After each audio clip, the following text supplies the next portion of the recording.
Hello and welcome to another update. In this one I'll be covering the latest developments throughout the front line and starting out with a development that a lot of people have been talking about, and that is, has Ukraine broken through Russia's first line of defense? The answer is very simple, yes and no. So starting out in the Robotyne front, we see here that the latest developments around Verbove is that the Ukrainians have managed to pass through the trenches, the anti-tank ditches, the dragon teeth, and have managed to pass through by the forest lines and close in on Verbove itself. There have even been reports of some DRGs of the Ukrainian forces entering the village of Verbove. However, that has not been confirmed, but this has been confirmed as there has been some drone footage showcasing some Ukrainian troops here in the area northwest of Verbove. So what I meant by yes and no is that yes, the Ukrainians have passed through Russia's first line of defense, but have they broken through? The answer is no. That is because they have some units that have infiltrated beyond the Russian first line of defense.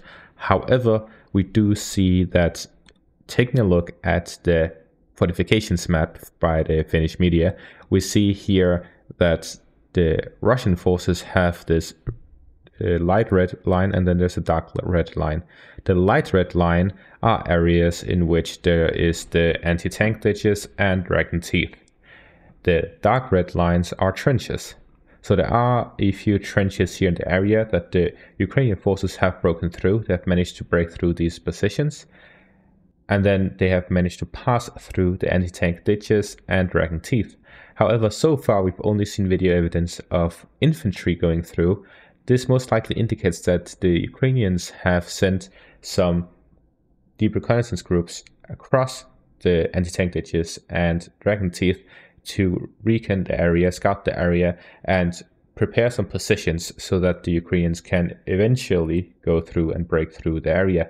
Because right now the current situation is that the Ukrainians are most likely staying back from attempting to break through due to the fact that, looking at the trenches, it is clear that this is some sort of trap that the Russians have prepared. The reason for that is, if we look throughout the front line, most areas where there's the anti-tank ditches and the trenches, there is a small distance between the two. However, in this area specifically, there's a larger distance. And we see here there's even an area where there is none. And this is most likely because the Russians want the Ukrainians to pass through this area, and then once they're here, they'll start shooting them from both sides, both from the north and the south. And they also still have the trenches here to the north. So most likely the Ukrainians are looking to do some reconnaissance across the Russian first line of defense, and at the same time they want to attack and break through these defenses here to the north of Verbove. If they manage to cut off these defenses and capture them, then they're able to attack on a wider front, and they're able to face the fortifications from one direction instead of two directions, which will significantly lessen the burden of the forces trying to attack. So the Ukrainian forces are here looking to expand their zone of control so that they're actually able to break through, because currently they would definitely be able to. However, the issue here would be that they would do it at very high losses due to the fact that the Russians have prepared a trap for them. So the current situation seems to be that the Ukrainians are mainly focusing on building up their forces here in this area and launch their offensive operations in three directions: towards the direction of Verbove, towards the east to capture these trenches here to the north of Verbove, and to the south where they will attempt to break through in this area. So this is to increase their chances of the Ukrainians actually breaking through the line of defense. Meanwhile, the Russians are responding by gathering a lot of forces here in the Verbove direction. They have two lines of trenches here to the south, which allows them to have heavy fortifications in the area. As for the north, it is more spread out as the first line of defense goes further eastwards rather than northwards. So there are similar fortifications here to the north as there is to the north and to the east of Robotyne. So that is the sort of fortifications they have in this area. And something to note is that although there was heavy minefields here to the north of the main line of defense, there is also here in the eastern directions. So the Russians definitely have some minefields here between the multiple defensive lines that they have prepared. So if you think that the Ukrainians only had a difficulty passing through because of the mines, well, then the bad news is that they will still have to go through a lot of mines. And the main reason we don't see the Russians just counterattacking and recapturing the past areas here to the south of the main line of defense, that is most likely because they see this as bait by the Ukrainian forces. If the Russians then advance to recapture the positions, then the Ukrainians will launch artillery strikes on their positions. So most likely they're just waiting around until the main force of the Ukrainian forces pass. The Ukrainians will have to pass through the anti-tank ditches and the dragon teeth, which would be severely slowing down the armored vehicles of the Ukrainian forces, and at that time the Russians will most likely strike. And to everything I have explained just now, this is a very simplified picture made by Seti Mapping, where he indicates here that there's the anti-tank ditch and the dragon teeth here ahead of the first trench line, and then there's the trench lines behind it, and then there's the video of Ukrainian infantry 82nd Airborne Brigade being shelled in the hedgerow northwest of Verbove.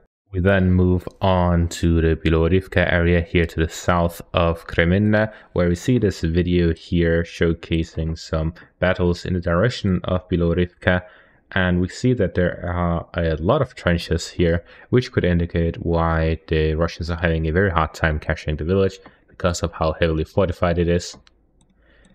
As for the Serebrenki forest area, there's this latest update by Deep State Map, which shows that the Russian forces have managed to advance here in the northeastern parts or southwestern parts of the forest, depending on which perspective you look at. And we see that the Russian forces have managed to capture multiple patches of these forest areas. However, this whole area is one major forest, and the Russians and the Ukrainians are about 50-50 right now if we split it up by Torske. If you also include the Liman area, then the Russians have about 20%. So this is a very significant area south of Kreminna. If the Russians hold on to these areas that they have right now, they're able to protect the southern flank of Kreminna. If the Ukrainians manage to capture it, then they can infiltrate the village and actually manage to attack it from the south. Finally, some interesting news come from the UK, where the Defense Minister Ben Wallace has resigned.